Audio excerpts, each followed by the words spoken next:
And hello, everybody, and welcome to the recap of race number one of the NNSCRA Icebreakers Super Speedway Series. Seth Cole being joined by Brandon Berg as we're going to bring you the Daytona 500 recap. Yep, this is the NNSCRA Daytona 500, 60 laps, 150 miles, 23 cars.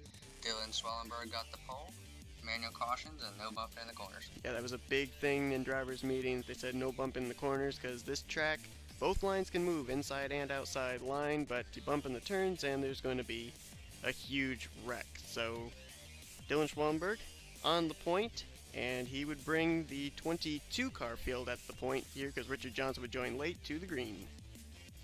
So they come to the green flag here. Number 4 of Zach gets a hold of the 03 car, and he takes the lead coming into turn 1, behind him being the 03 and the 94 as they try to single each other out. And that was Robbie Jackson, the blue car, moving towards the back due to connection issues.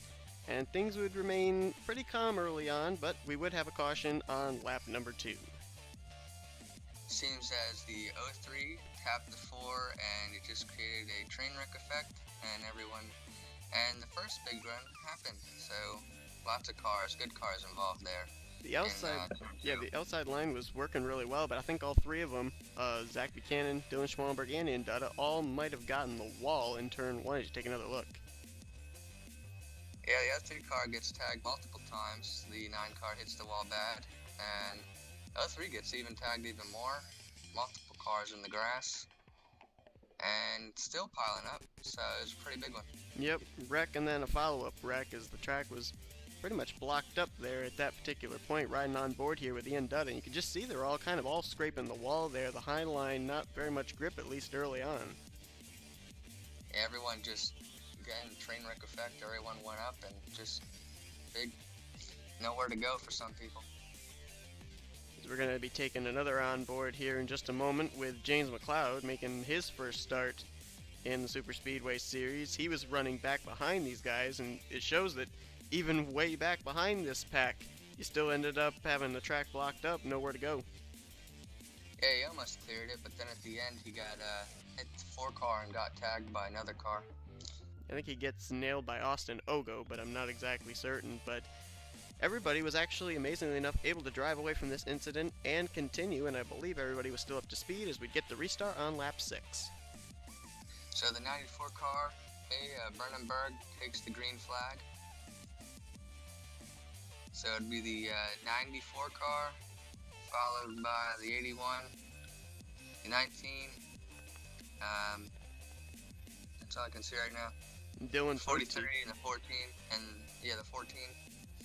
And Dylan Pokesy gets a huge run on that restart on the outside and would race side by side with Brendan Berg for the lead.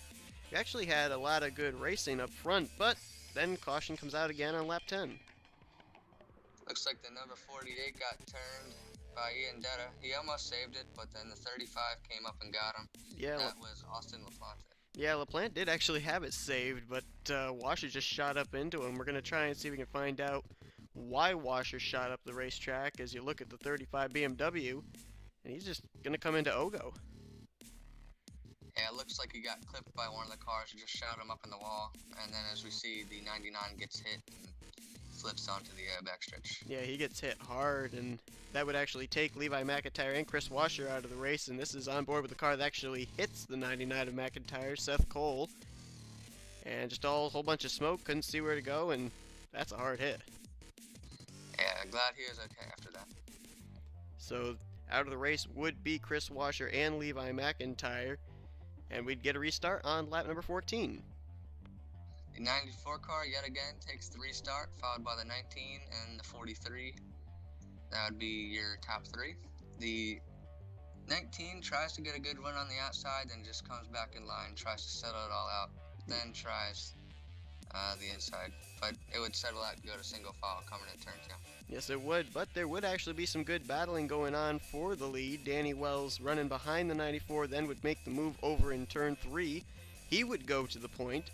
And then, the following lap later, Joshua Collard would take a turn out in front, making the same move in the same turn on Danny Wells. Everyone was just shuffling up in front. It was very good racing for the lead early on. So we see 94 gets 3 ride with the 19 and 32 of Ian, but then there'd be a caution, lap 15. And Dylan Poteet suffering some connection issues mid-race. He would lag down into Austin Ogo, and then again, like we've seen this entire race, a lot of follow-up wrecking afterwards. Robbie Jackson, Jessica Shelton, Trek Togger all getting involved. Yeah, just some unfortunate connection issues. Really nothing you can do about that except hoping it comes back, but fortunately for that car, it didn't. And everybody would be able to still continue even after this incident. A number of hard hits, but still nobody really with engine damage, as everyone would drive away from the incident. On board with Robbie Jackson, who's going to try and make his way through here, but he splits between, I think it's the 27 of Bob Jones and a spun-out Trek Togger, and it's just not going to work, as there you see it, and he's going to slide down into that safer barrier just before pit road. Yeah, nowhere to go. It looks like he got clipped by, I think the 60 car of Trek. So with the restart on lap 19, the 43 car of Joshua Collard takes him to the flag, followed by Ian Detta, getting down below the yellow line and trying to take the lead. And that would actually be an illegal move on the part of Ian Dutta, and so Dutta, over in turn 1, wisely moves up to the high side, gives the position back in order to avoid getting penalized and falling off the lead lap, so Collard would still keep the lead. Looks like the 51 and 94 were trying to form another line to get past the 43. The 43 still up front, and it would just be some good battling up and back in the pack, but it would get settled back into single line. Dylan Schwallenberg, the pole sitter, moving his way up into 4th, but yet another caution on lap 21. Robbie Jackson, connection issues for him as he was going to lag, and unfortunately he would appear right in the middle of the field when his car came back on track. Zach Buchanan, the one that is going to get hit. Yeah, it looks like the 41 took out a couple of cars. That's taking out Austin LaPlante. He got hit, just very unfortunate as he just winds up on the backstretch, and that's also the 4 of Zach Buchanan that gets unfortunately into that wreck. And that would end the day of both Zach Buchanan and Robbie Jackson, although Robbie would continue for a couple laps more before finally retiring. Watch Zach. The 41's nowhere in sight, and then all of a sudden he's halfway through his race car, and Zach Buchanan just a victim of circumstances there. Yeah, just nowhere to go. Actually, almost flips over onto his lid, but it comes back. But it really wouldn't matter as he would be out of the race. A couple of other drivers involved in this, as you said, Austin LaPlante, also Stephen Pollard III, and his Volkswagen Jetta would get a small piece of the incident as we go back green on lap 25. Right, so the M&M's car, he would take the field to the green flag. That is the 03 car of Dylan Schwallenberg. He gets a very good lead out, pulling away from some of them, but they would catch him coming in the draft coming in turn 1. Yeah, normally not a good thing. Get way out ahead. Anthony McCurry, with the help of Danny Wells and Lyndon Wright, would run down Dylan Schwallenberg, uses the slingshot move down the back straightaway, and for the first time of the day, Anthony McCurry would lead the 500. So Dylan Schwallenberg gets behind the 19 car as the 81 gets in there, but we have an incident, and lap 27 looks like it involved the 41. Yeah, Robbie Jackson slowing off the pace after his wreck with Zach Buchanan. Going to get a tap there from Stephen Pollard III, spins down the pit lane, and this would finally be the final blow for the 41 team as he would bring that car back behind the wall, but not enough to bring out a caution flag as we would still remain green.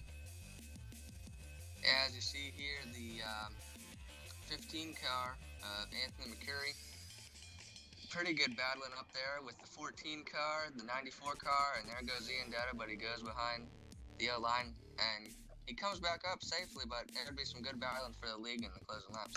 Nice tight draft on the high side between Tim Smith in the 14 and Brendan Berg in the 94, and that would be enough to help propel Tim Smith to the lead for the first time of the day, and Brendan Berg would also tuck right in behind him just in front of Anthony McCurry, and those two would run 1-2 for quite a good portion of the race.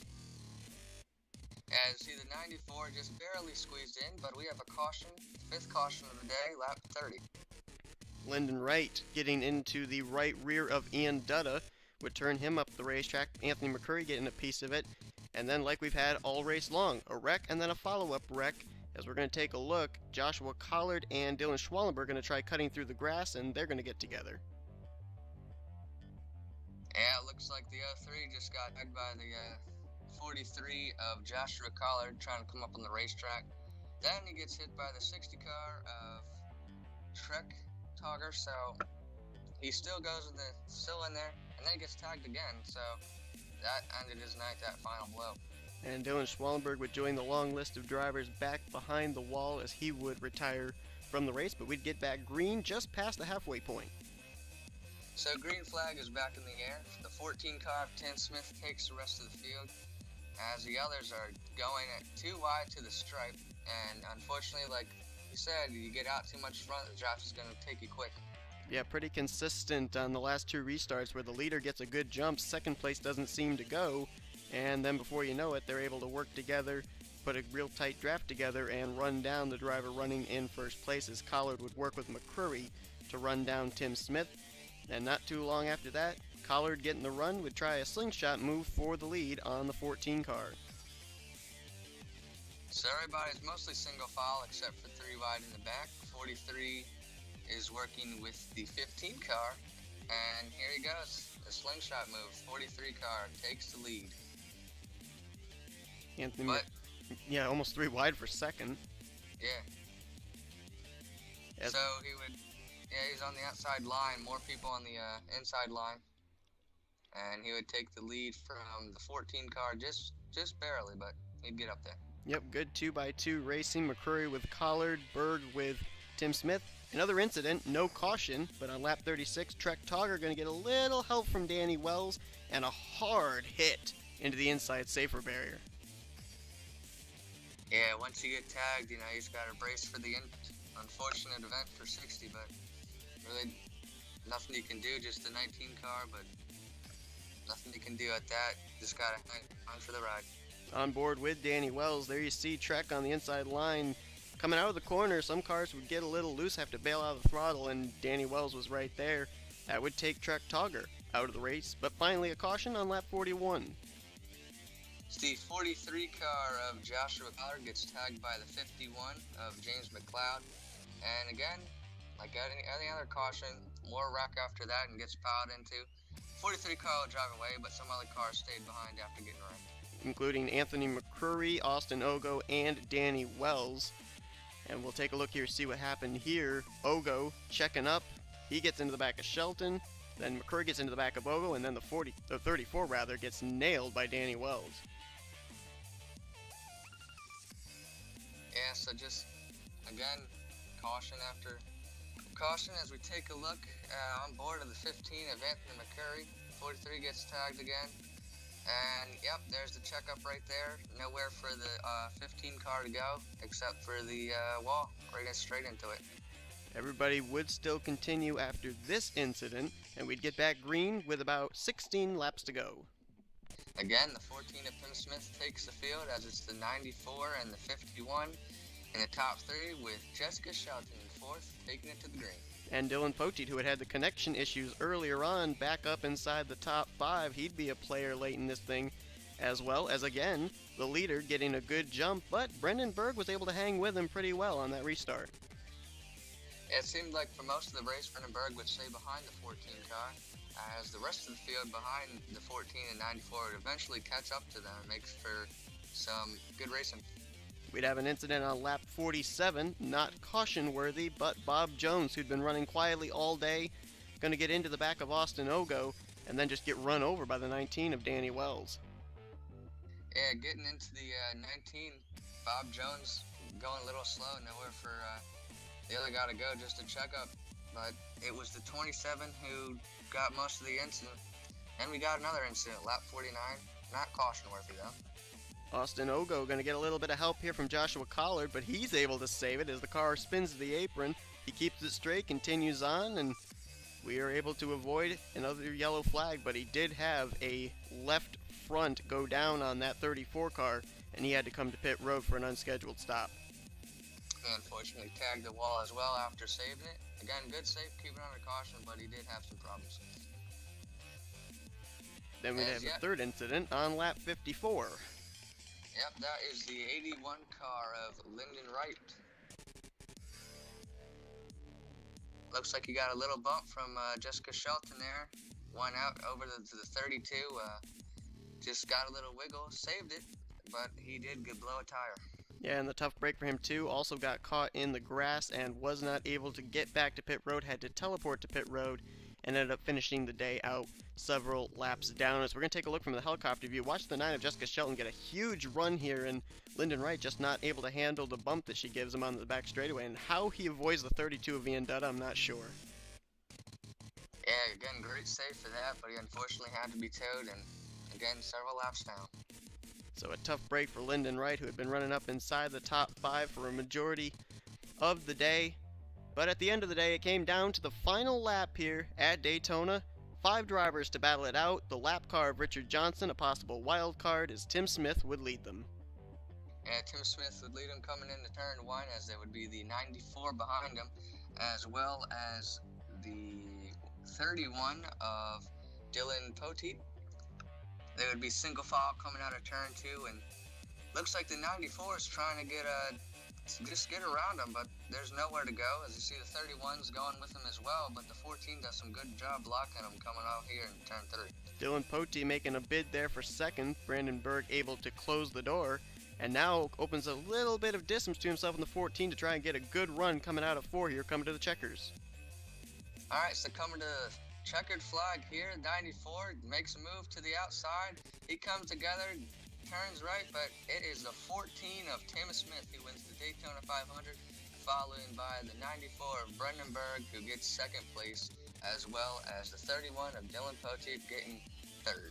A 3-wide battle for the win. Tim Smith's right rear of his 14 able to cross the stripe just ahead of the splitter of the 94 of Brendan Berg, and Dylan Poteet almost able to spoil it by getting a 3-wide situation, but he has to settle for third. Tim Smith winning the race, but taking an awfully wild ride up into the catch fence and down the front straightaway in towards turn number 1.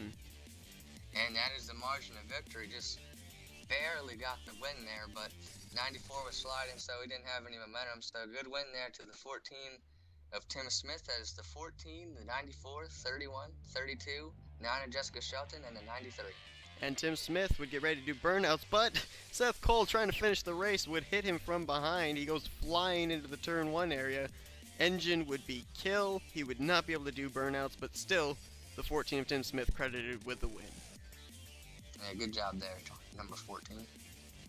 So Tim Smith would officially win the race. Brendan Berg would get second. Dylan Poteet third, Ian Dutta fourth, and Jessica Shelton in fifth. Just James McLeod in his very first start in sixth. And then on down through the rest of the list, a number of drivers finishing a lap down and a lot of drivers out of the race. Unfortunately, all the way at the back, the 22 or the 93 in last place of Richard Johnson would be 55 laps down, so he would be finishing out the rest of the field. As we see Austin Ogo there, 1 lap down too. The 83 or 81 would be 3 laps down as well.